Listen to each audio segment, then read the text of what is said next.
great herbal day, everybody.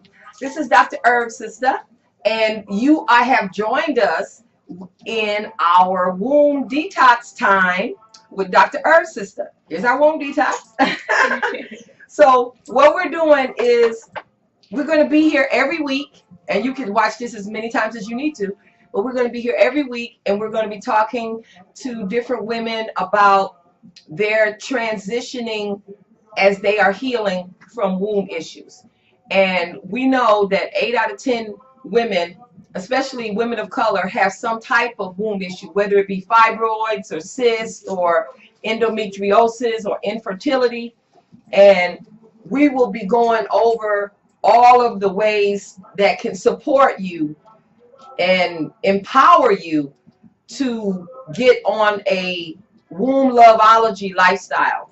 And so we'll be using the principles of WombLoveOlogy here throughout our talks, and I'll be explaining it to you. I have a certification course coming up, and you can get more information about that from us here and also at HerbSistah.com, which you know is HerbSistah, Sistah. Sistah. Right. We don't do no sister. Is sister? I'm talking to people about sister. No, Sistah. So, I'm so happy to be here. I did something like this years ago on Blog Talk Radio where it was tea time. You saw it? You heard it yet? Oh, okay. It's one of those things that's floating, you know. It's an older thing, but it's still got a lot of good information there.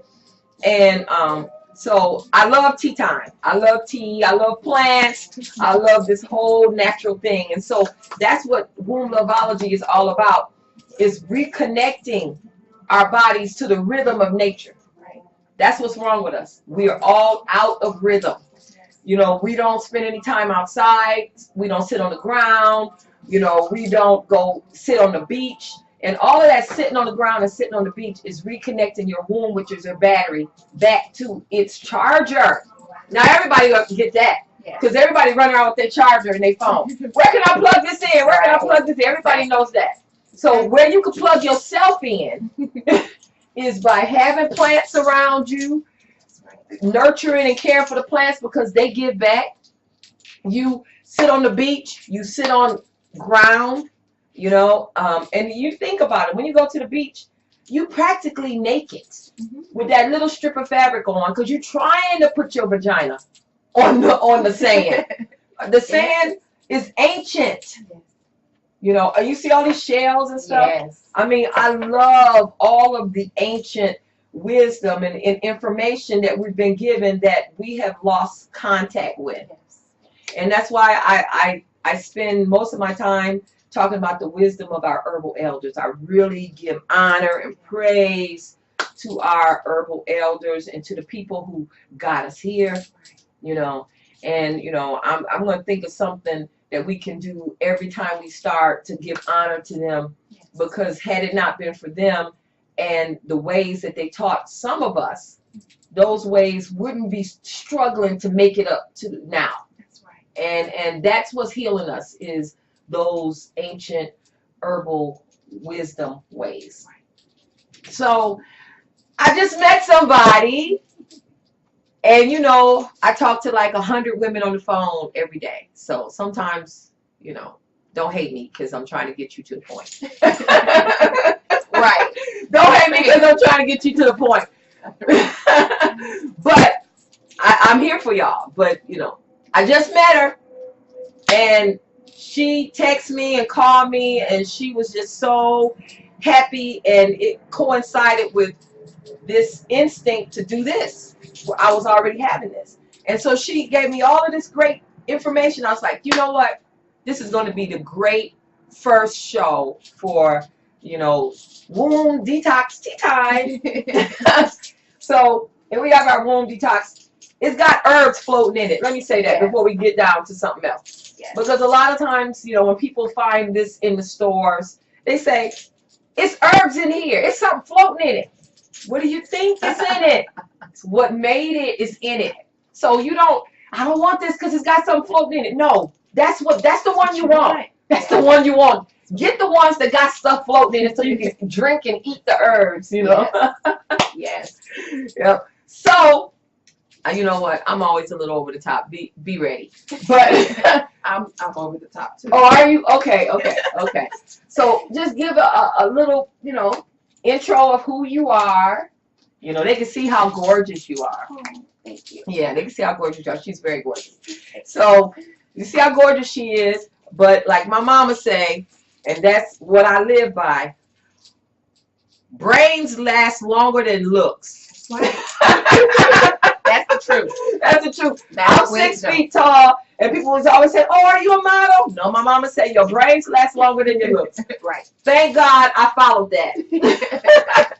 Right. Yeah. So just give a little overview of who you are, what you want us to call you, and that kind of thing, and we can go from there. Okay. Well, I'm Patricia Turner. Okay.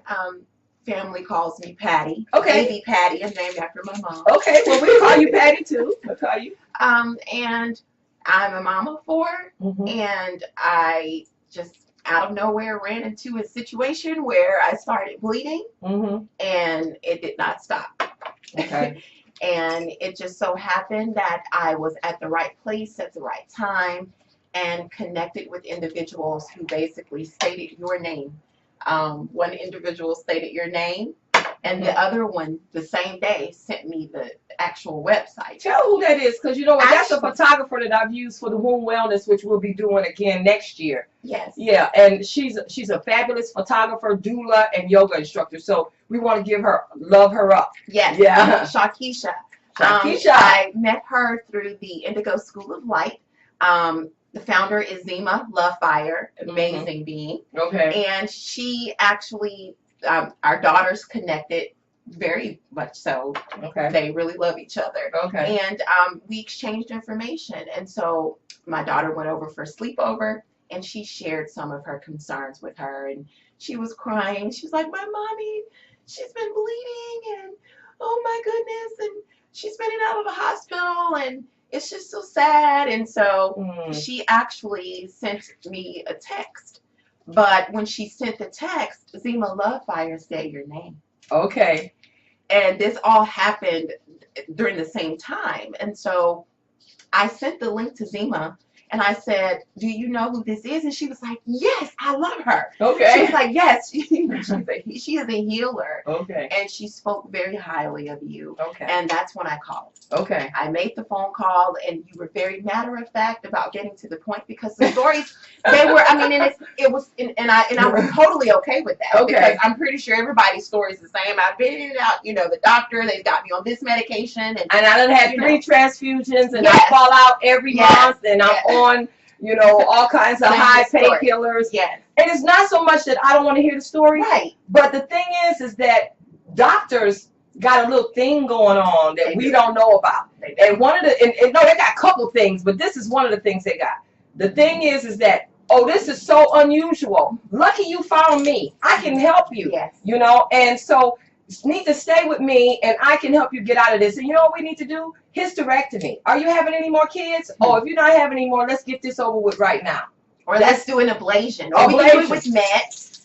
And, you know, they put me on Provera and some other things. And then they were like, yeah, and then they say, well, don't take the Provera anymore one day. And then they admitted me into the hospital. And then when they discharged me from the hospital, okay, we'll take the Provera, but you're just going to take it every 4 hours. You're going to take, you know, I'm like, wow. And then I'm on another medication. I can't even think of the name of it, but another medication that you're only supposed to take for 5 days. And that was supposed to, I think it was, I can't even think that one causes cancer. That's why they only have you take it for 5 days. And, you know, and it also blows out your liver and kidneys. That's why they'll have you come back, because they know that it's going to blow. They know that there's are opportunity for it to. And that's why you can only take it for a short period of time. Then they got to see you again to see if it's done anything to you. Right. Along with the Provera. And then telling me that this was all mental. And, you know, they're actually examining me and seeing all of this blood loss. And I had a transfusion. But telling me that, oh, it's just, you know, why are you crying? I'm like, I'm in pain. There's anxiety here. I don't know what has happened to me. Just out of nowhere, I start bleeding and I don't stop. And I'm coming to you for help. And you're giving me these Band-Aids, and the Band-Aids aren't doing anything. Right. So I let them know June 5th. Okay. Okay. They read my ultrasound and said, well, we don't know whether it's a fibroid or a polyp, but this is what we can do. We can basically we can put you on medication, or we can do an ablation, or we can just go ahead. You're already prepared and everything is great. You know, we can just do the hysterectomy. Ooh. And I said, you know, you won't do either. Okay. I said, I'm taking my power back, and I am going to go the natural route. Mm-hmm. I refuse to have your ablation. I refuse to have a hysterectomy at the age of 37. Well, I was 37 on June 5th and turned 38 on June 13th. Okay. And I said, I refuse to take medication. I will not.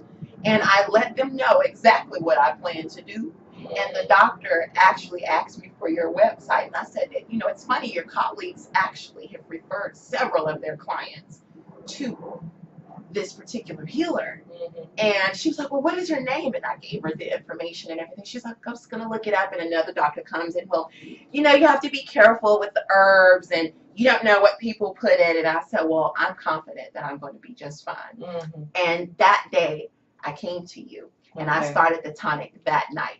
June 10, 5 days later, I was done bleeding. Mm-hmm. There was no bleeding. How long had you been bleeding previous to that? April 21st. Wow. So April, May, June, 3 months. Yes. Non-stop. Except I had 2 days, and that was only because of the medication that they put me on. So I only didn't bleed for 2 days. Right. Out of that time. But you still wore out because the iron, no iron. Everything. You know, I'm homeschooling, and I'm trying to be mommy, you know, and I'm still trying to, you know, just be myself. And when I started the blood builder and when I started the detox, even the children were like, Mommy, you look so much better, Mommy. You know, and they were like, go sit down. You know, you still are healing. Mm-hmm. And then I actually passed the tumor. Right. And I that everybody was like, my husband was like, are you serious? My children were like, really? And really, you flushed it? You flushed it?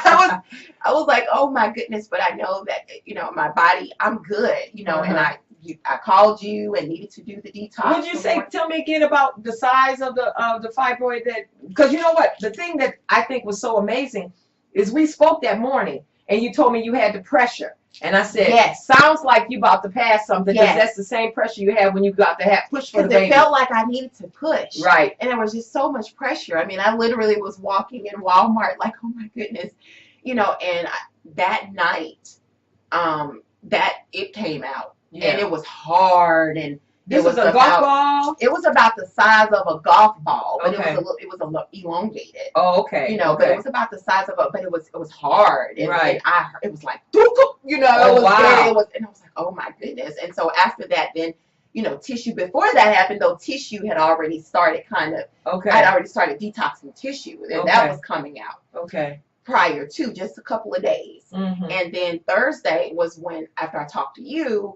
I was like, all this pressure, and then all of a sudden I lost it. It came out, and so, you didn't lose it. You gained your life back. But that's true. I didn't lose anything. Because you know what, I had to talk to women all the time about, you know, the concept of them saying, well, I'm calling to talk to you about my fibroids. I'm going to say, you know what, let's stop right there. And then, you know, that's why some people think I'm a little hard. I'm not. No. I love y'all. But the thing is that we're working with mental, physical, and, you know, the fact that we're doing on a healing. Yes. So it's not your fibroid. That's right. You don't own it. Right. You don't love it. That's right. And you don't want to keep it. It's the fibroid. That's right. Which means it's on its way. Go, go, go, go.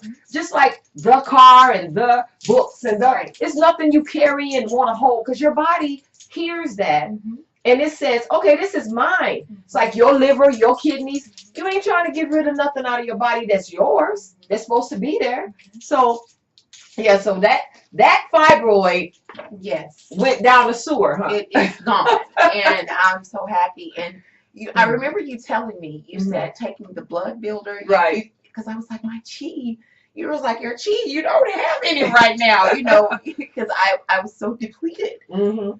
Oh my goodness, colors just started to pop. I was like, oh my goodness. I was like, you know, what is really going on? And I said, she said this would happen. And everybody has been saying, they were like, you look better. You know, you can tell that there's that energy there. And I didn't realize how sick I was. That's the thing is women really sick. Women have a very high tolerance for pain. Yes. And we keep adjusting. I cannot tell you how many women tell me, I wore 2 pair of jeans, a maternity pad, two super tampons, and then I could only be gone from my house for an hour. Yes. An hour. Yes. Then I gotta be back at the house because everything is just going whoosh and flow. Yes. And that's right. I was gonna say, and this is their life. Yes. So, you know, yeah, I get it. I get it. So that's why sometimes when people call me, I'm like, you know what? I know all the details and that it's a toxin. Right. It's really a toxin that's accumulated in your womb. So no matter what the doctor said, they working from a surgical mindset. We're not working from a surgical mindset. We're working from a whole body mindset, which means that the body put it in there, it built it, the body can take it out. It doesn't matter whether it's interuterine, meaning inside the uterus, whether it's, you know, prolapse, whether it's, you know, pedunculated, whether it's a stem and it's hanging like, whether it's on the outside of the womb or the inside, none of that matters. Because we're working with this, which is liquid. Yes. Liquid goes to every part of the body. So we don't really have to know exactly where it is. Now, a lot of women, well, does it work for me? I am at this level where it's my uterus, my womb is the size of a small watermelon, small cantaloupe. Yeah, we had that. We've had that already. And not only that, what do you have to lose? You have nothing to lose. Nothing. Because even if you end up going into real delivery for the watermelon, it's out. So just give yourself that much love to try it. Yes. Don't think that, well, this is too big. They told me the only thing can happen with this is surgery. That's because they only looking from a surgical perspective. That's right. You know? So that's why when you said it bloop, and then you were feeling well, and there was a lot of blood and stuff, so you were just happy that you knew it was out, and now I could just flush the toilet and get it back in the bed, you know?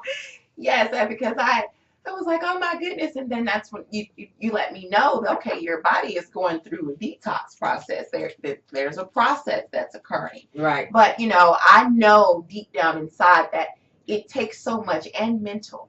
You know, so when you speak that, I don't take it as you being harsh or anything like that. Good. I take it as wisdom, because you are absolutely right. Because, you know, what you think about, you bring about. And we create a lot of things on the inside that we really shouldn't even hold on to. And I'm very appreciative. I'm so grateful. Even my husband, when he called, he said, thank you. Tell her thank you so much.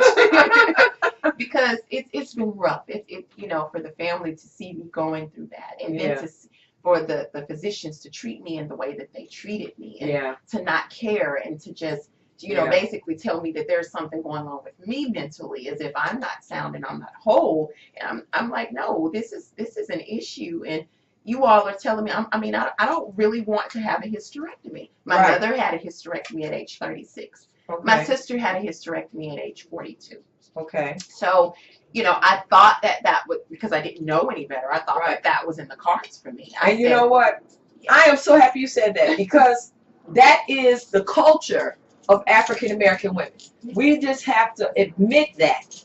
Everybody, I've had women to come to me and say, well, I've had my hysterectomy. My hysterectomy? There's no hysterectomy with your name on it. You know, so there's no, you know, rites of passage in which you have your menses, have your life and the children, and then here is your hysterectomy day, you know, when you get to be 34, 35. No, really what it is that most of us have had children at a younger age. So by the time you get to 34, 35, you probably got a whole crew by this time. So they figuring, well, you got your crew. There are a lot of women who don't have a crew yet, you know, And so they are the ones who are there saying, well, you know, are you thinking about having any more, or do you have any children? And when you say, no, I still want to have children, you talking about the doctor treatment. This is when I have heard doctors actually disrespect their patient, client, person who is paying their bills by saying, one doctor told this woman, how old are you? 37. You're an old maid. You're an old maid. I'm like, wow. Who uses that term? Do they even have that game still on the market? I think not. You know, and then the things that you're experiencing, the things that people say, like, you know what, you're going to come back to me, so do whatever you want to do. I'll see you again in about 6 months. I mean, just blatantly disrespectful to your clients. And told me to come, you know, I know you're going to try the herb, and then the herbal thing. I was like, wow. I said, and that is the exact reason why I do not want you all treating me. I said, you all have been very disrespectful. You don't know my background. You don't know who I am. And for you to come at me and approach me in that manner lets me know that I'm making the right decision. And I was like, I won't be back. I said, no, I will not. I know that I won't be back. I know that I'm going to be just fine. I won't be back because you know, there's so many people who actually signed the consent forms, which is what I did in the hospital before they discharged me the second time. You signed that consent form 3 times. They do anything. And they will do anything. They'll tell you anything. This is what we're planning to do, but then you wake up and they've taken everything. Like, you don't even have ovaries. Like, they'll take it all. And I was not in, I was like, you know, I'm not doing that. I'm not doing that. I refuse. I refuse to do that. I'm taking my power back. And that's exactly what we're here to do. In the WombLoveOlogy certification course, we are empowering you so that you can go out and empower not only your circle, but anybody else who is even aware that there's something that they can do. Because most of the time, and I say this in all my classes, what women do is we allow ourselves to just have our cycle, believing that the cycle cures everything. The cycle cleans you. The cycle is everything. Okay, that doesn't work anymore because of our toxic environment and all of the endocrine disrupting hormones and all of the things that we have stored in our tissues and our fat. No longer is your cycle cleaning your body out. You know, so what ends up happening is we need to do things to clean our body out, because all of us, we are going and get our hair done, getting that clean, getting our nails done, doing, you know, extrications in our skin and getting facials. We do steams. We do yoni steams. We're going to be talking about that in another time. But we're doing all of these things to clean our bodies out. But we go across town once a year to let, and I'm going to say this, a white man look at our womb, cervix, everything, and give us a determination on whether we are healthy or whether we need him to do something for us. That's right. So guess what? We can know when we get there. And first of all, you need to be going to a sister for your womb wellness and your womb care. Because why are mamas raising kids to do everything in the world, and then we go to a white person across town to take care of our most intimate and precious commodity. Man in general. I was going to say man in general. I'm going to say man in general too. And I know there's some people who have wonderful guys and they went into the business, but that's one of the things we're going to talk about in the WombLoveOlogy course as to how men watch women who women are supposed to help women. That's what we're doing here. We helping each other. And they watch women help women have babies and care for each other. And they looked at that and they said, all these women going around helping women have 9, 10, 11 kids, that's a business. That's money. We need to be in that. We need to put them out. And that's what happened. We got put out because of the times and so-called cultural respect and all of these different things. But guess what? It's a whole new day. It is. It's a whole new time.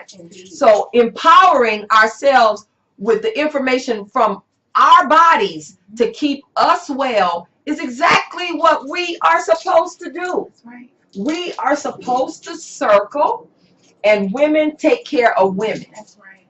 Who can tell you about your womb when they don't have one?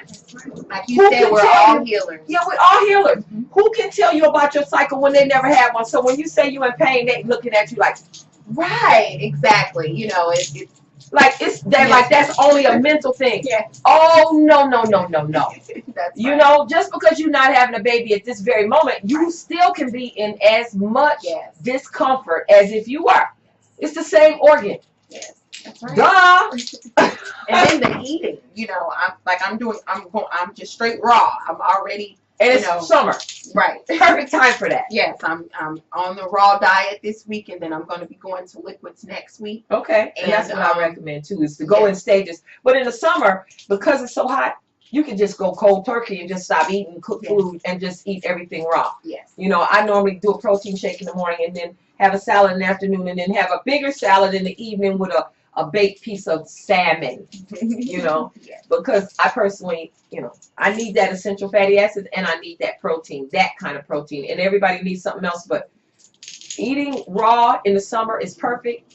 And looking at what you're eating and getting rid of, you know what, I'm going to go into the hot wings thing because our sisters, I call everybody cousins. We all cousins, right? Yeah, cousins. So sometimes I'll say, your cousins, you know how your cousins are. But they all are cousins, right? With the wing sauce. But the wings is a serious addiction within your cousins, our cousins. I used to love wings a long time ago. I can tell who loves wings. I mean, I am so happy that we do not eat that way. We do not eat that way in our home. Those wings is just like your arm, full of every drug that they're giving the chicken, the antibiotics, the steroids, the growth hormones, the anti-infection hormones. Yes.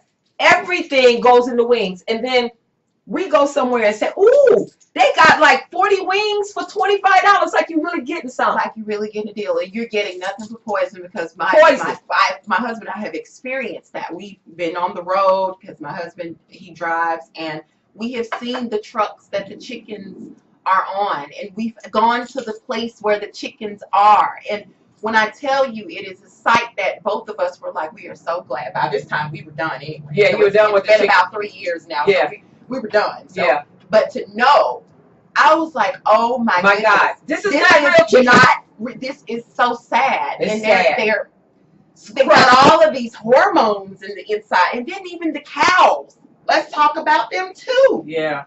It's a big deal. It's like they're mooing when they're at the gas stations and the truckers are gassing they're like, please help us. You know, first of all, they poisoned us, but please, you know, can somebody please come and get us? Please, and free us.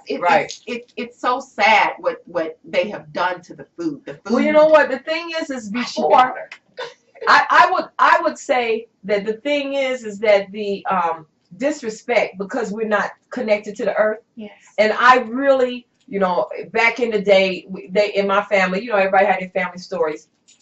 Well, one is my great aunt Henrietta was an herbalist, and I had to tell that story another time. But the thing is we were Choctaw because I'm from Utica, Mississippi. Okay. So I sometimes I very much identify with a lot of the native principles of life. Yes. You know, very much identify is not just religious, but the way you should live and walk gently upon what you've been given. And the earth is our home, and we've been given this, but only for a short period of time. So you're the caretaker. You're not, this ain't yours, you know? So the thing is that when you, and that's why people used to pray before they ate, and some of y'all probably do, but the reason why you do that is because you are giving praise and thanks to the animal that allowed itself to nourish your body. Yes. That is just how simple it is. The plants are the same way. So when people want, you know, I had one girl, I don't eat anything with a face. Well, guess what? I can tell you, these plants, they have faces, and they come to you. Yes. When I'm out on the ground working in the yard and stuff, and I would plant different things, the plants see you coming, and they start bending you in your direction. This is why this one is right here, because I sit here.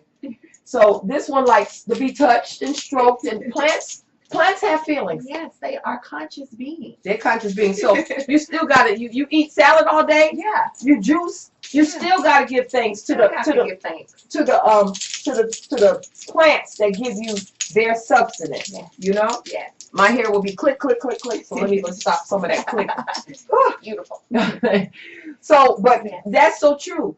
But let's go back to you, because I know that on because we're gonna be hitting all kinds of stuff, and I hope you will come back again. And oh yeah.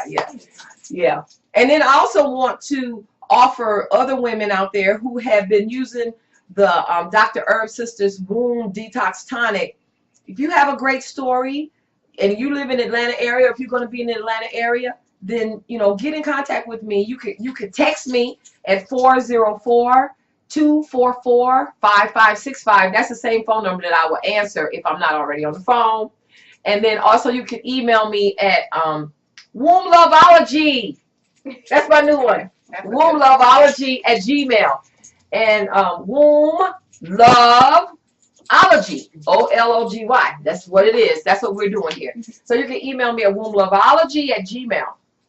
So on Thursday night, after you pass that, because we're getting excited because we're happy, what happened after that on Thursday night? After you passed it, you went back to bed, and then what?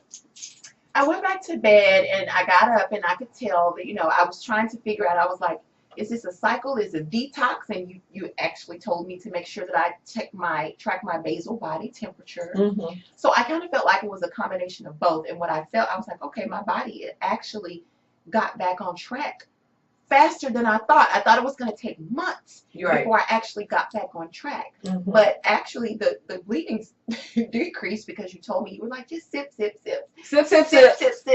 the tonic. Yeah. And I was like, okay. So I poured me a tall glass, and I just sip, and I was doing my kids' locks that day. Oh yeah. I was sitting down, and I just kept sipping, and I kid you not, like, I'm good. Okay. I am good. So the bleeding stopped Thursday night or Friday morning? No, the bleeding actually slowed down, and it stopped on Sunday because today is Tuesday. Right. So okay.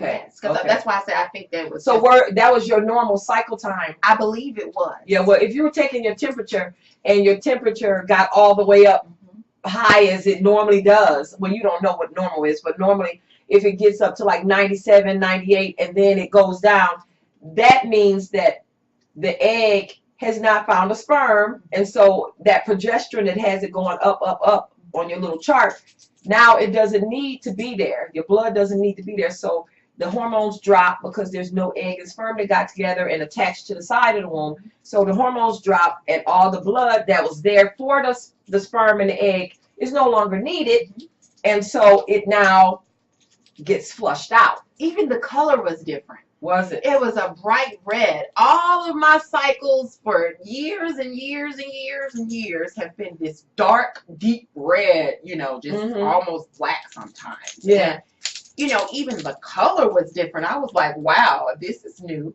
I've not experienced that before. Mm-hmm. But when I say I feel so much better, and, I know that it's still a process, but it is definitely something I'm going to do forever. I will not, as long as I am alive on this, in this plane during this lifetime. Right. This will always be right with me. Definitely. For sure. I know. Last year, I had noted that I had 25 babies, but then when I went to Talia Wajid's World Natural Hair Show and some other places people see me, I don't get out much, but when I do, people always recognize me and come over and tell me their womb story, and women told me, look at my baby, I had it because I was taking your tonic, and so last year I think it was like 35 babies. Wow. 35 babies just last year. And we already got like 3 coming this year. Yes. Well, yeah, that's exactly the same thing that Shakisha told me. She was because she was on the tonic. Right. And her mother even gave me a testimony, and this was before I got it, and it wasn't because I was researching or anything like that. Oh, I got to talk about that research. Yeah, but it didn't have anything to do with that. I knew within my soul, I was like, I have to have it. I'm going to get it, and that's just that on that. Mm-hmm. But her mother was like, yes, we made sure she was never out. She was like, I made sure she always had it. And she told me, she said, I got pregnant with my son. She said it helped me, and she was like, I just know it's going to help you. And I trusted that. And then just listening to Zima Love Fire, she was like, yeah, she's a healer. She said everything that was needed, she was able to, you know, the universe provided for her to actually heal women. And so these are two people that, you know, I trust. And, you know, it doesn't matter how long you've known someone. You can tell when people are genuine. And, you know, I just knew, and my children are even, they're grateful, you know, because they saw mommy. You know, I'm trying my hardest, but, you know, they feel sorry for you. You know, I'm sitting there with a heating pad teaching the children, you know, but I'm sitting on a little stool with a heating pad, and they're like, Mommy, you know, we can. I'm like, no, we have to learn. We got to get this done. But, you know, I'm so proud, and my daughter, even, she's 11, but we've watched all of the YouTube videos. All the YouTubes. I was doing her hair, preparing for her Indigo School of Light graduation that morning. And that morning, I know that morning alone, we had gone through like 8 videos. And she was like, wow. And I was like, so now we're already at a good start because you're eating good. You're drinking your alkaline water. I said, so now you're not going to have to even deal with these. And see, and that's the thing. I was so afraid. I was so afraid. I was like, I don't want my baby to go through the cramps. I don't want her to have these heavy cycles. And I just don't want her to, you know, they're telling me, oh, just put them on birth control pills to help do that. I don't, birth control pills, that was poison for my body. I had the Depo shot. I had the IUD that got lost when I went back for my 30-day checkup after the IUD, and then they had to remove it laparoscopically because it just moved around. You know, all of that, if I had known better.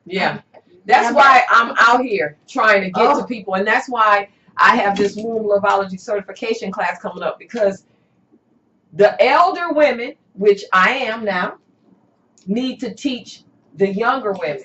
That is the circle of life.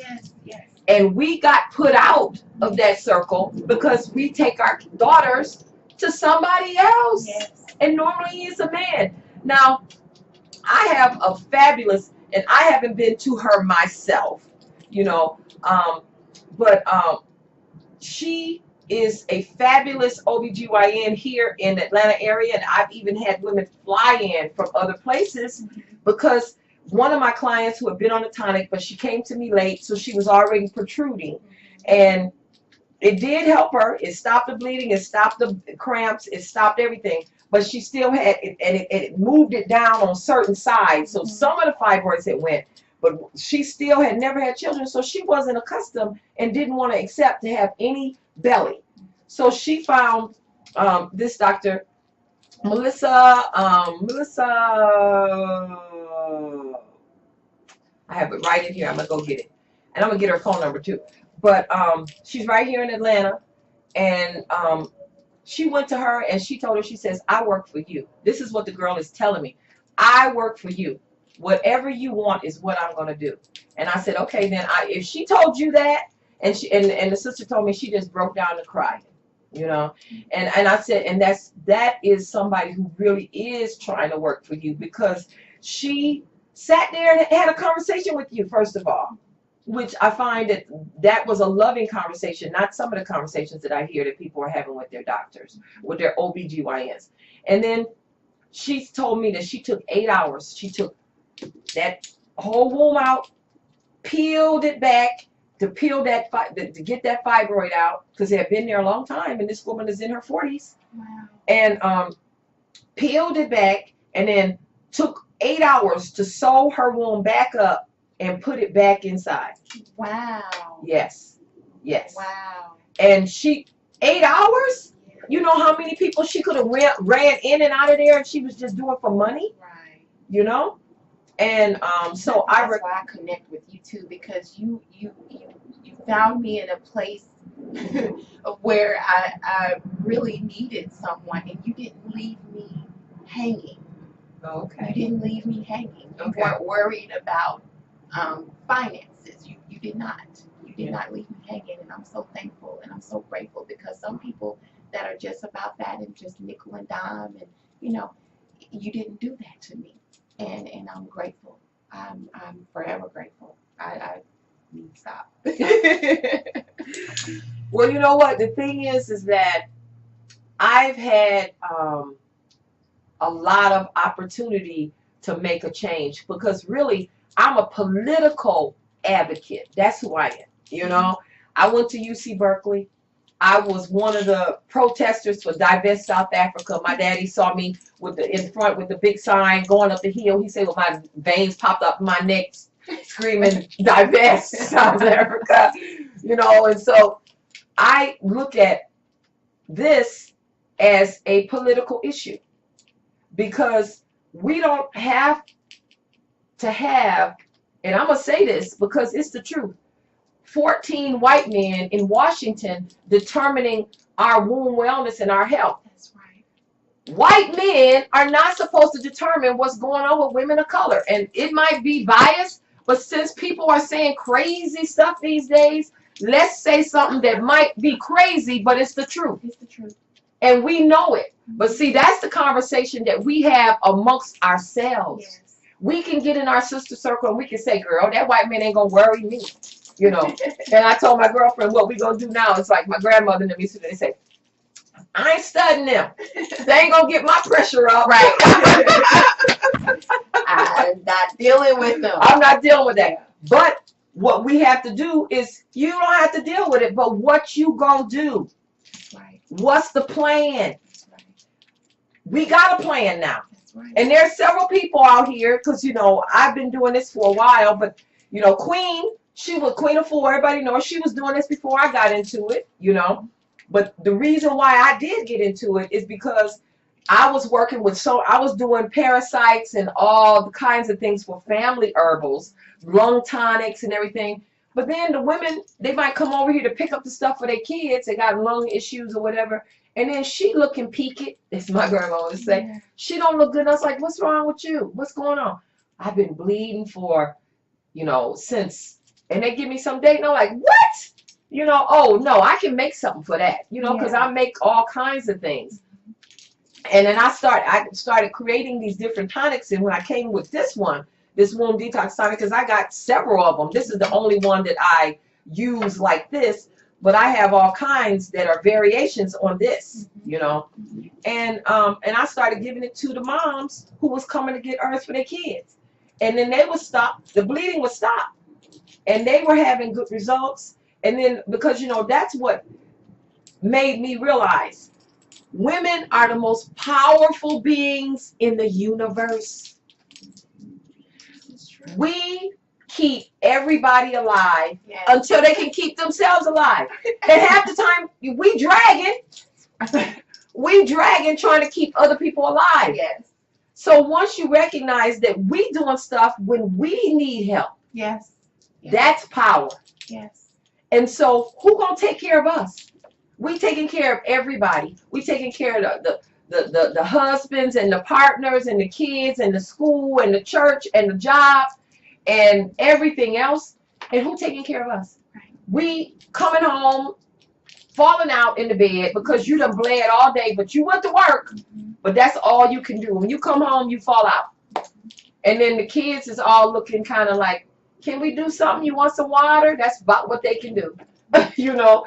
And you feeling bad because you can't go in there and make a scratch meal, a meal from scratch. Yes, my little chef, Aspen, my daughter, she's the only girl. She helped a lot during that time, and she's 11. And she's 11. So she. See, but you know what? That's training. That's woman training. And she wants to be a chef anyway. But you know what? She stepped it up a notch to help mommy out. You know, because she knew, and even the 6-year-old little boy, he would be like, Mommy, have you eaten? Oh, yeah. And he'll go in there. He's like, she didn't eat anything. She needs to eat. Or they'll say, Mommy, you need to lay down. Or, you know, because they knew that I wasn't feeling. But at least that is what kids will do. They will take care of you in the best of their ability. The best that they can. The best that they can. Yeah. So that's the thing, is that we do need to, as women, take care of each other. That's right. That's what we're supposed to do. You know, so you're saying, you know, you recognize and you appreciate the fact that I stayed with you. I know you was doing bad, and I know you had to drive over here to pick up your herbs. You know, which meant you had to do it. Yes. You know? So that's the thing, is that, you know, I am not of that caliber and of that crew who thinks women don't get along. Miss me with that. Right. I'm not into that. That's right. Women get along. And if we don't get, and you know why? There's any reason for us not to get along. There's plenty of men There's plenty of food. There's plenty of water. There's plenty of everything. That ancient scrapping idea that we got to fight and struggle for certain things, which is why we don't get along, that's no longer necessary. No longer necessary. You have a little beef with somebody, it's about that one thing. It's not about women don't get along. You know? I mean, and this is our second time seeing each other. Second time. But the fact is that we all have a rhythm that runs through all of us. And certain people who are achieving and working toward that rhythm, you know, she was talking about her crystals. I have crystals, and shells are like crystals.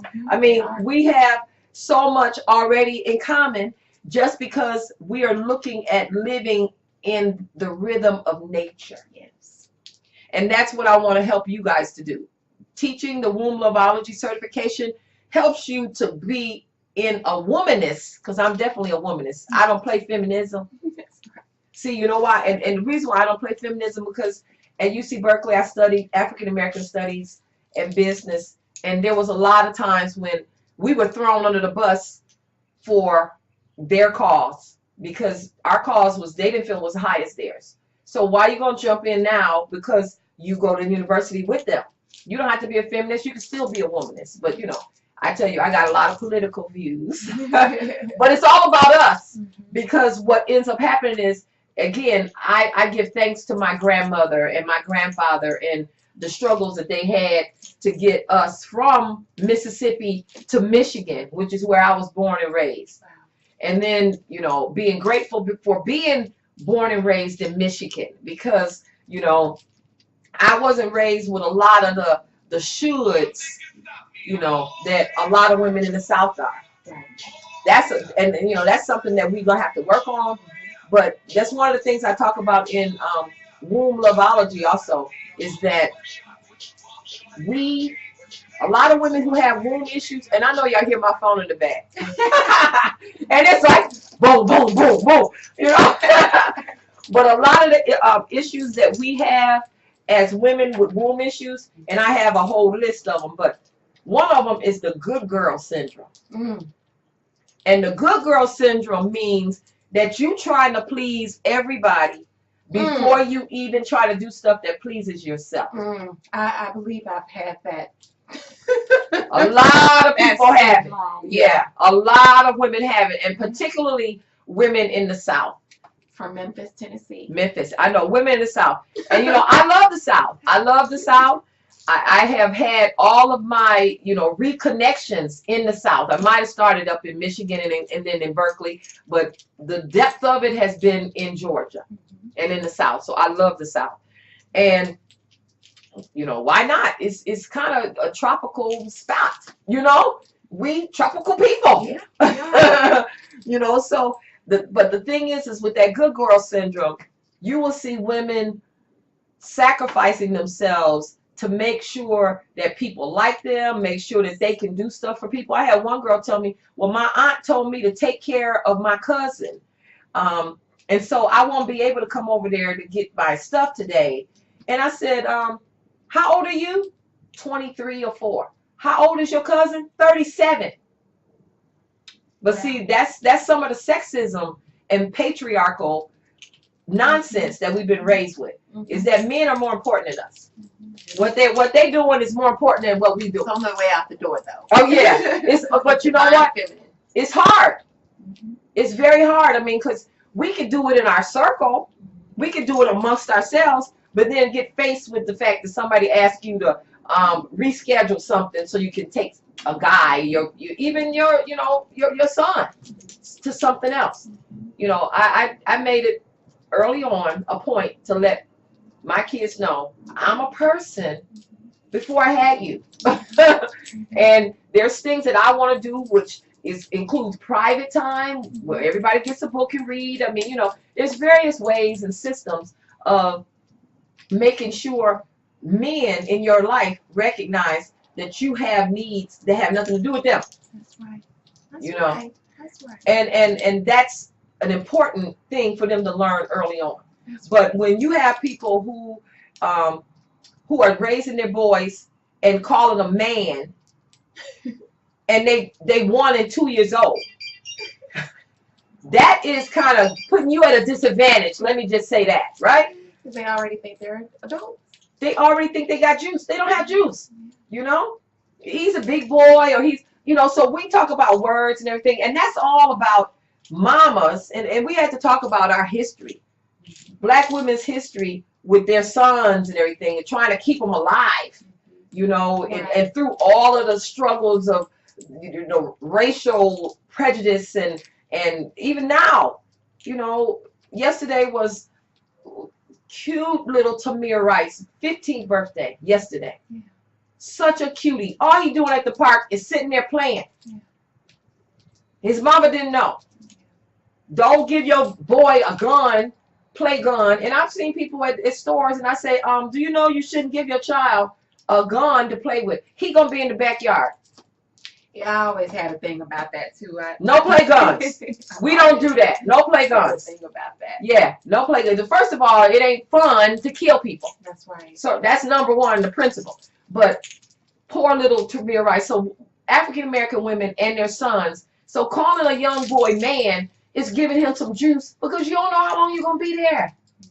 You don't know how long you're gonna have with him. You know, and so you try to give him some strength and give him something. The same way with, you know, our plantation names, you know, naming our kids Princess and Royalty and Mercedes, and, you know, we were, and General and Colonel, and all of these names that mean position and power, because we didn't have none. But we don't have to do that anymore. You know, what you do now is put something in their head and direct them toward the university. Now, you might not like everything that's going on at the university, but you get them in one that can give them the type of education that's open and free, so that at least they have the paper that everybody else have, so that they don't get eliminated from the circle before they even get started. You know, so, you know, you don't have to agree with a lot of the stuff. You know, that's right. If it doesn't resonate with you, just let it go. Yeah, you don't have to agree with it. But I'm telling you, if you want to be competitive, all of them guys we talking about up in Washington and in the State House and stuff, almost all of them are lawyers. So you not getting in a circle with them and tell them what to do, because they already got you. They ahead of you. So, you know, you can say what you want to say, but they ain't taking you seriously. So you want your kids to get in there and be taken seriously. Get them in school. And what I did with mine is just make sure they played instruments. HBCUs are here for us. And they are here for us. And they will pay your child because they know how to play a clarinet. That's simple. You could pay $15 a week and take your child to lessons every week, and then when they get to be 17, you take them all around to FAM and Tennessee State and Jackson, all of the HBCUs. They will offer them a full ride just because they know how to play the clarinet. So there's no excuse not to get your kids in school. And the kids don't know that an instrument might be a challenge. They don't know that. They need challenges. Put them in there. That's right. Unless you got bank. If you don't have bank today, get your child an instrument. Don't wait to get bank in 5 years, because 5 years come quick. Oh, yeah. Kids grow up fast. Yes. My youngest is already 6. Yeah. You know. Yeah. Kids go fast. And so, and I have 3 kids in the university right now. And one of them is on a $100,000 band scholarship. Yeah, and the other one is a programmer. He left a $100,000 band scholarship. Wow. And then my daughter is, she had a lot of stuff going on, so she wasn't interested. And she's a baby. You know, a lot of times they're like, I don't want you to do with me what you did with them. Sometimes people just rebel. That's okay. I'm a rebellious person. So what we're going to do is, you know what I want to do is I wanted to give you guys my website again, and I also want to make sure that you understand, because there were some things that you said, Patty, that resonated with me, and I try to take notes because I get really excited. And well, I'm excited to be a part of it, and it's something I'm in. I'm in. I have a lot of women who say they're in, and they've been waiting for this class, and I have one woman who paid for it back. I can't even tell you how long ago she paid for it, waiting for the date. And I'm gonna tell you that some of the things we're gonna learn about is getting in tune with nature. Yeah. You know, living with the cycles of the moon. Yes. That's very important. You know, understanding herbs and understanding it's a holistic herbology is what I call it. Yes. Also working with I have developed a prototype of women who have fibroids that has been pretty spot on, you know. And so you have to, like you were saying to me earlier, and also how to develop and trust your inner voice and your instincts. Oh yes, indeed. Because if I did not, there were so many different things that led me to this place, that led me to this day, and it's because I followed my intuition. I followed my intuition by emailing Zima Love Fire about the Indigo School of Light, metaphysics school for the little girls, the day before the program started. Spirit kept telling her there was 33 girls. There were 32. I emailed well after 10:30 on a Saturday night, day before it started. So, you know, following that intuition, not having a poverty consciousness about whether or not I could afford to pay for the program for my daughter. You know, just following those intuitive nudges, and then the little girls connecting, and then me saying to the mom, hi, you know, the girls seem to be, and she spoke to me, and we just kind of meshed well and exchanged numbers. And, you know, just following those intuitive nudges led me to this place. And it's so, and it happened, it's just bam, bam, bam. This is all from, they graduated May 28th from the program. Memorial Day weekend. Yeah, so this was all this, and I started bleeding April 21st. So this is all just so, you know, bleeding for a long time, but you know, my healing came so soon. Yeah. And it was before, because I literally had gotten to the point where I was like, you know, they can just have it. I mean, that's how tired you get. And I was tired. Like, they could let me sign this consent form. Yeah. Take it. That's when you got really low minerals, no iron, and your brain is not working. Yes. And that's when women give up. And then I was like, oh my gosh, I didn't get a chance to do any kind of ritual. These people have given me a blood transfusion, and I didn't pray. I don't know whose blood this is. And I'm like, oh my gosh, I'm freaking out. You know, so it's, you know, just listening to and following those intuitive nudges, and just everything has just been beautiful. And that's one thing that's awesome. People, places, circumstances, and events all align, especially when you are in alignment. That's what it is that you're supposed to be doing. And when you trust enough. Yes. A lot of times people will continue to call me. That's what I call finna. Finna. They continue to call me, and then they say, okay, I'm going to call you back. I'm going to do a little bit more research. And I send them the womb detox guide. And this is why I got to talk to our cousins about research. I didn't do all that. I knew without a doubt. Once I got on that website, I was like blown away. I was like, oh yes. I sent it to my sister, but she'd already had a hysterectomy, but I sent it to her because she has a heart problem. Okay. And there were other things on there that I felt would be vital for her. You know, just a parasite cleanse, just detoxing, just in general. And you know, if my kids are going to be going through the parasite cleanse, they're going to do that, the boys, before they go off to school, because they're going to go to school together. The oldest waited on the other one because they're 15 months apart. Okay. So yes, we're definitely going to do that. And you know, there are products like the soap, the detox soap. When I tell you, oh my goodness, the detox soap, my skin looked like I thought I had psoriasis or something. And I started using the detox soap, and everything is smooth now. Everything is good. I was like, wow. Yeah, you know, blown away. Yeah. Well, you know, the thing is when you're detoxing, and this is what I take from tradition. The grandmothers would put you in a tub, give you something bitter to drink, and then scrub you with an old-fashioned Lysol. Zima and I were talking about that the other day. Yep. and mine is an updated version of a Lysol, because it's a Lysol, but I made a herbal formulation to go into it that kills and draws and pulls toxins, parasites, all of that kind of thing.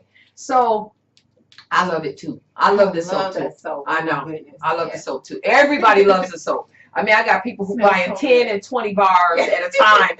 because when people come in their house, they want to take the soap out the bathroom. So they say, well, you know what? I got a bar over here. If you want to give me $10, you can get this bar. Oh, right. Yeah, I'll give you $10. Right.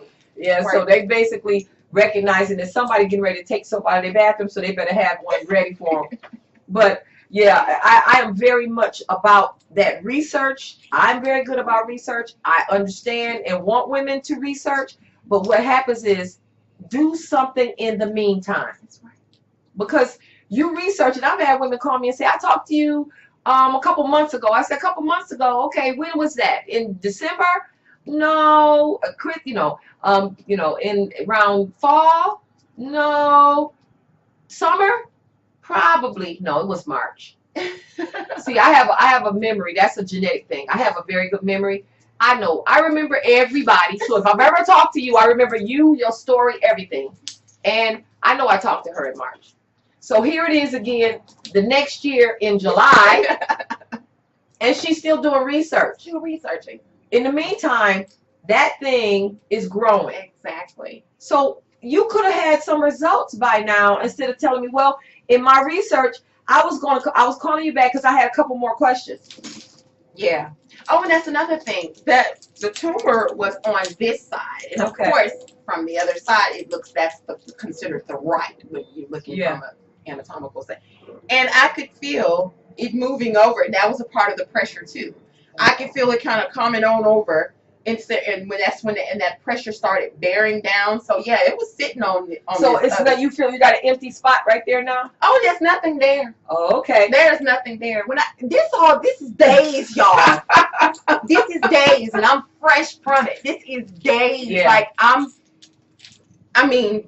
am just so grateful. I am so grateful, and I'm a true advocate, and I will be for the rest of my time here on this place. I will be, and I mean that. Mm. I mean that.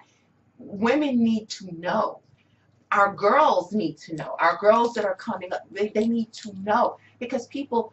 We're thinking that, I just go run to the doctor about immunizations, all that stuff. We're thinking that this is something we're supposed to do because we've been programmed and we've been conditioned that, this is something that we're supposed to do. We're supposed to take the birth control pills to regulate cycles.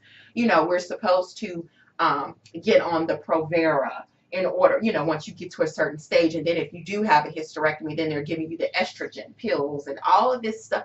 You do not need it. I don't want it. I'm not going to ever take it. And the thing is if once you get in that cycle, because I've had women text me late at night sometimes and said, I had your number. I talked to you last year, but I went ahead and had the surgery, and I'm not healing. It's been a year. I'm not healing. And I'm so sad. I have to go to the doctor every week. Is there anything you could do for me now? Now, this person has had a hysterectomy. Yeah, it's over. I've had people all the time are trying to dive in front of women before they get to the hysterectomy and calling me, having them call me or me call them the day or two before the surgery. I'm saying, you know what? They don't care if you don't show up. Really, they don't. As long as you call them and tell them you're not coming, they will put somebody else in that slot. And somebody who may be really having an emergency. You're not having an emergency. You're having a lapse from not taking care of that organ. And that's what it is that we have not been taught to take care of the organ and the womb. The things that we have been taught to do, like the douching, then you go to a man who tells you you shouldn't douche. Everything you need is there. You shouldn't douche. You're making more of a problem. Duh! If you had a vagina and a womb and you douched, you would feel how great I feel when I douche. And the thing we do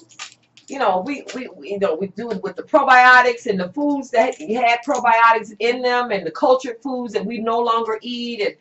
And we got so much to talk about.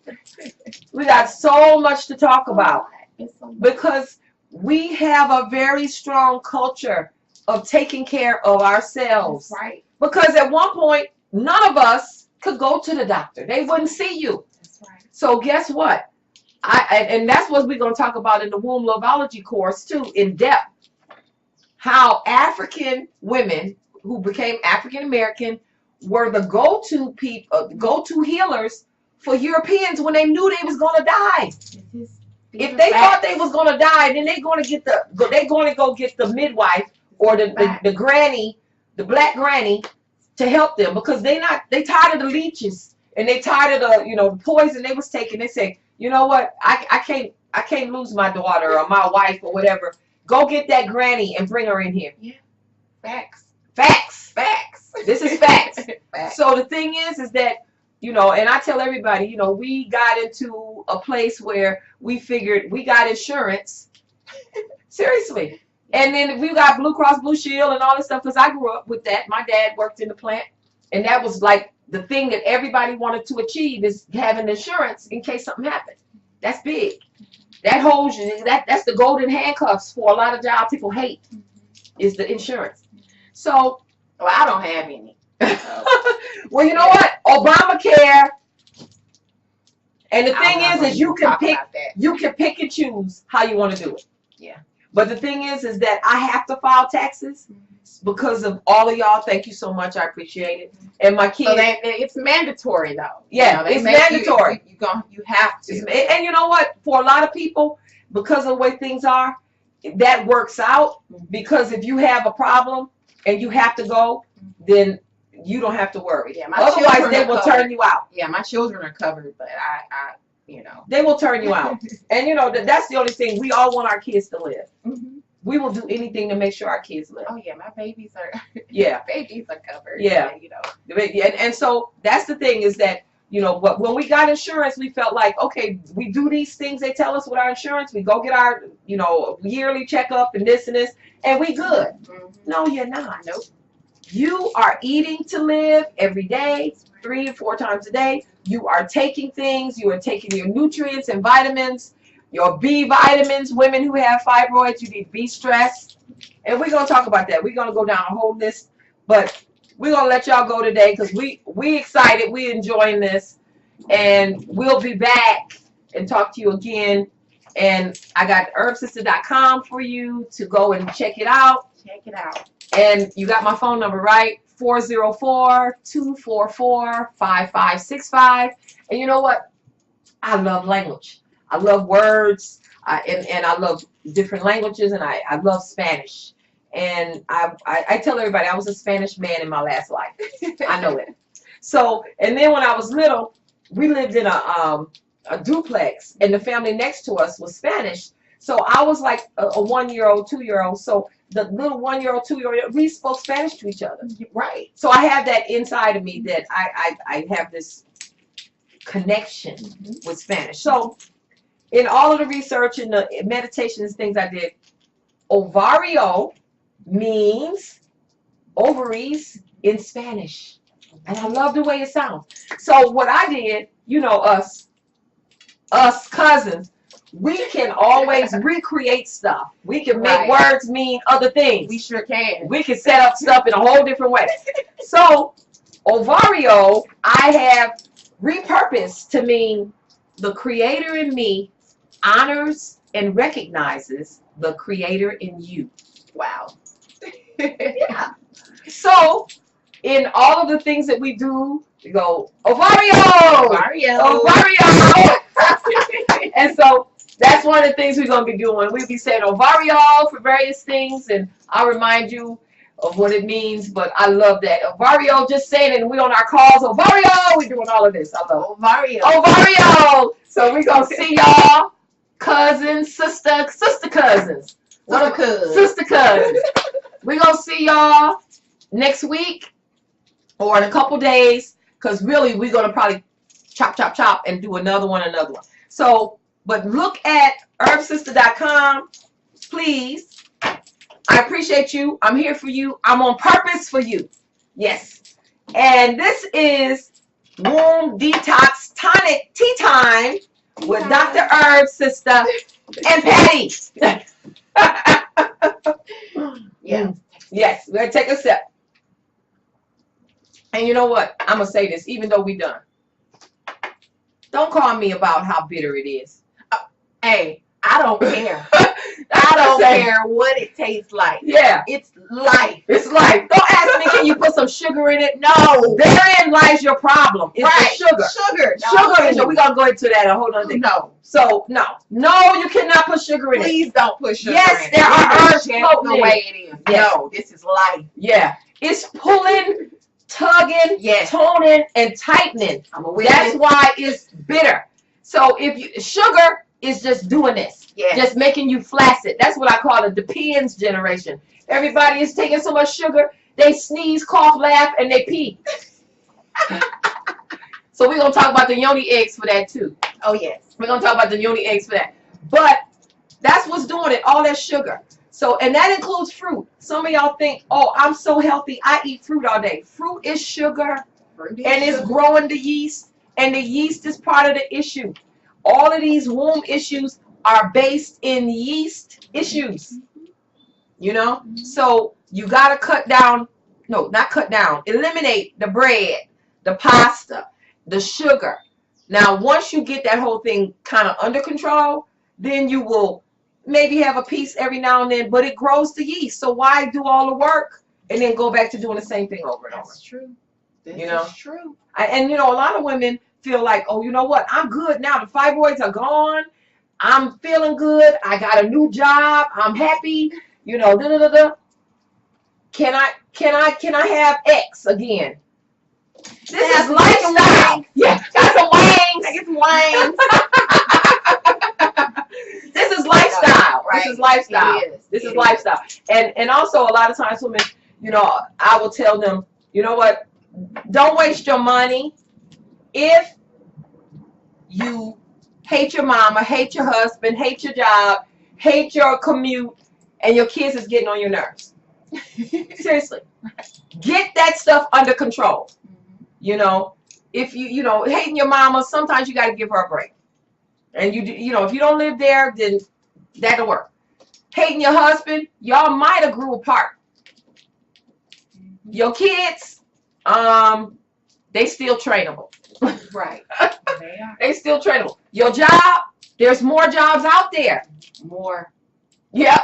I mean, where you live, I'll work for you. Yeah, that's another thing. I mean, that's the thing about the WombLoveOlogy certification. Not only will you learn all of these things, but you also have this opportunity, which is not a multi-level marketing. We ain't trying to use people. We are trying to help each other. That's right. But you have an opportunity to provide these herbs to your circle. That's right. So you can get the tonic at a wholesale, and it's like her at home teaching her kids. She's teacher. We all teachers, and so she could give it to her circle, and then she will have the money that she needs to provide herself with a very comfortable life.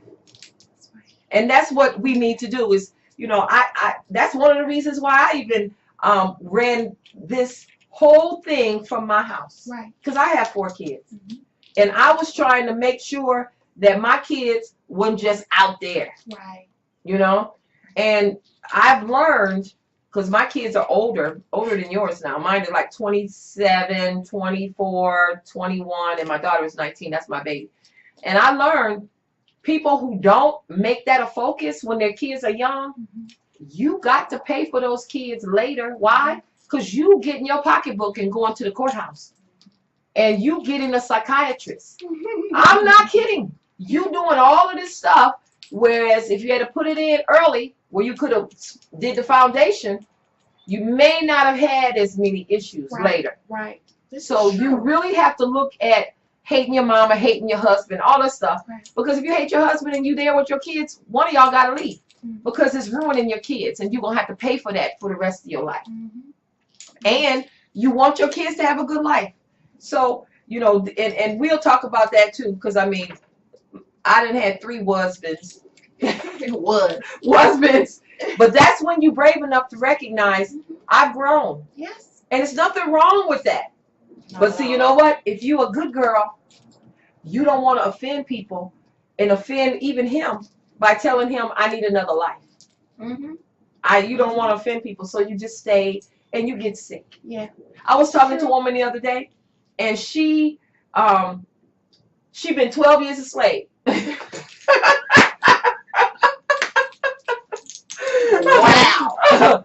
And the thing is that I tried to tell her early on, and I know some of y'all going to say something, because there's quite a few women that I work with, and soon as I talk to them 5 minutes, I say, honey, you need to get out of that relationship. That's what's making you sick. That's what's giving you fibroid. Yeah. The stress that's in that relationship is creating this fibroids, and it creates it in all different ways, and we'll talk about the hormones and everything that's dealing with the stress and all that. But the thing is that she said to me, she called me, she says, you was right. I should have got away from him when you first told me to. Well, okay. I don't need to be right, really. I'm not that kind. But now that you recognize it, what's the plan? Right. What's the plan? What are we going to do? Because I can give you some advice. Because I didn't get that mess before. That's why I know. You know, that's why I can help you avoid it if you're willing. That's right. But sometimes the body clock is so strong for women to reproduce that they're going to stay with the person that they got who can donate the sperm, because that's what it turns into. And they choose to do that versus trying to make their life work in a different way. And so now she told me, well, I don't know if you knew it. Last year I was diagnosed with fibromyalgia.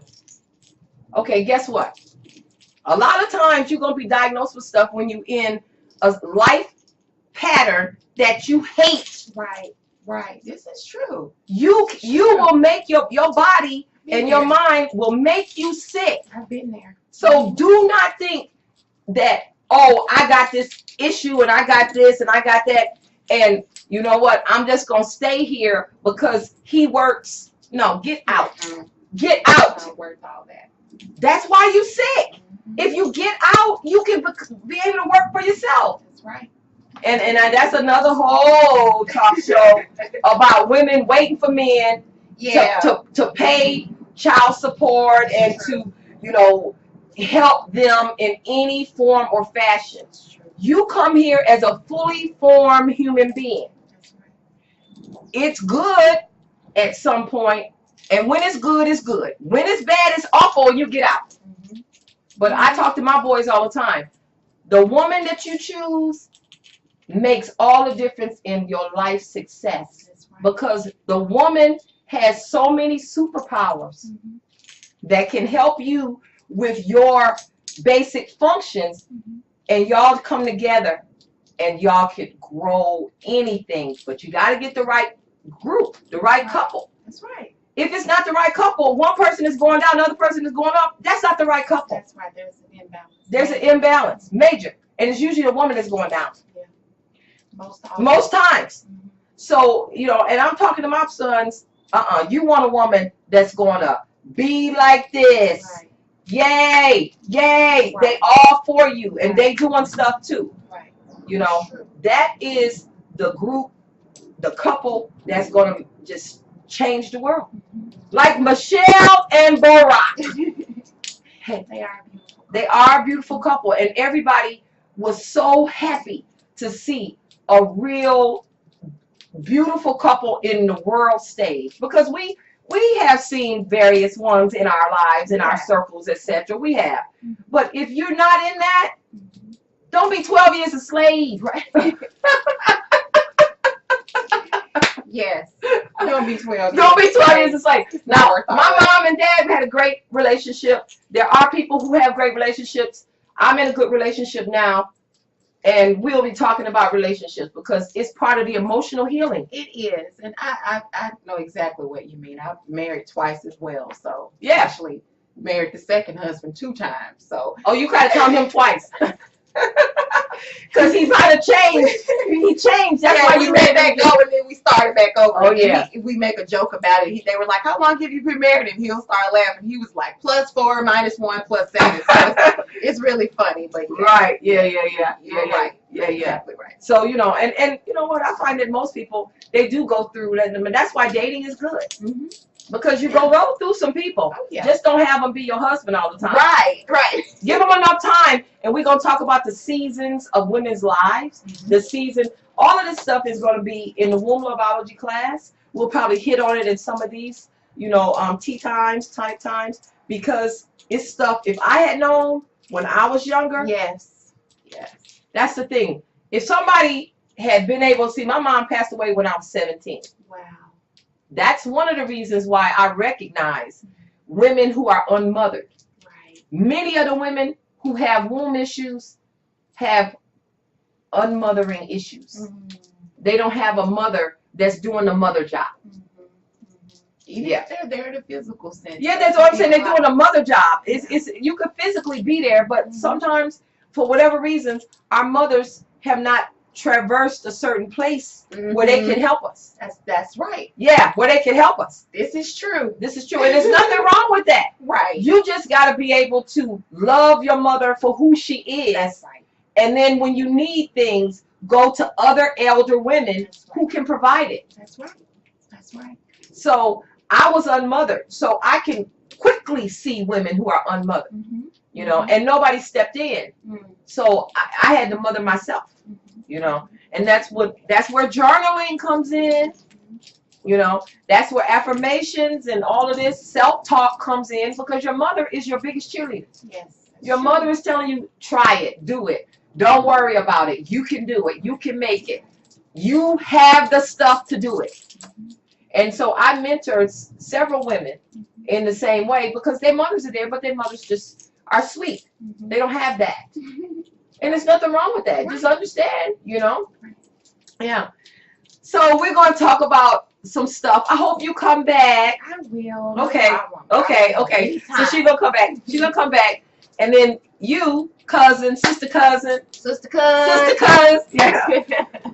Contact me through one of these methods. So text me at 404-244-5565. That's 404-244-5565. Text me or call me. I will talk to you. I'm not mean. I'm not mean. No, not at all. I'm not mean. Okay. Or you can email me at WombLoveOlogy at Gmail. WombLoveOlogy at Gmail. And yeah, HerbSistah.com. HerbSistah.com. And I'm going to be updating it. That's a brand new site. Been doing it for 2 weeks. That's not my lane, but I'm telling you, I was raised, I'm a fire eater. That's our people in our family. We fire eaters. Fire eaters can do anything. That's right. So since I was given that, we're going to put a bunch of fire eaters out here. Fight it. Ovario! Ovario! Mwah! Mwah!